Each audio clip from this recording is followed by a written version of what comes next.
Hello বন্ধুরা, সবাই কেমন আছো? আশা করি খুব ভালোই আছো। আমিও খুব ভালো আছি তোমাদের ভালোবাসায়। তো আজকে চলে এসেছি সমাজসেবী সংঘতে। তো এদের থিম হলো কি যে পথের পাঁচালী। তো সামনে এরকম ঝুড়ি ঝুড়ি ঝুড়ি দড়ি ঝুলিয়েছে। কেন ঝুলিয়েছে জানি না, হয়তো ডেকোরেশনের জন্য ঝুলিয়েছে। তো ঠিক আছে, ভালোই লাগছে, কিন্তু সবার মুখে চোখে ঢুকে যাচ্ছে।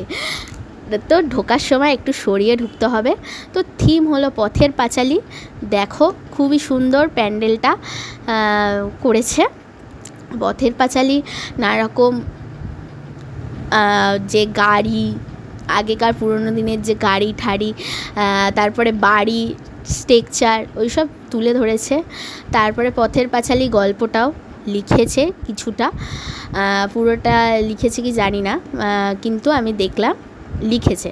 আর এদিকে নানা রকম আগেকার দিনের গাড়ি, তারপরে মেশিন, যন্ত্রপাতি সব দিয়ে তুলেছে, ফুটিয়ে তুলেছে।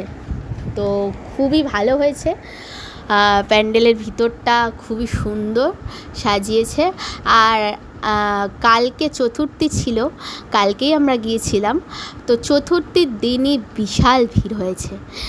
চতুর্থীতে একেবারে ঠেসাঠেসি ভিড়, মানে খুব ঠেসাঠেসি না হলেও মানে বেশিক্ষণ লাইন দিতে হচ্ছে না, ঠিক কথা, কিন্তু মানে ভিড় আছে, ভিড় কম নেই। তো সবাই বেরিয়ে গেছে, বৃষ্টি হোক, বৃষ্টি মাথায় নিয়ে, ছাতা মাথায় নিয়েও সবাই যাচ্ছে ঠাকুর দেখতে।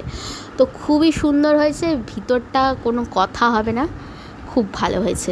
তো দেখো ঠাকুর মূর্তি খুবই সুন্দর,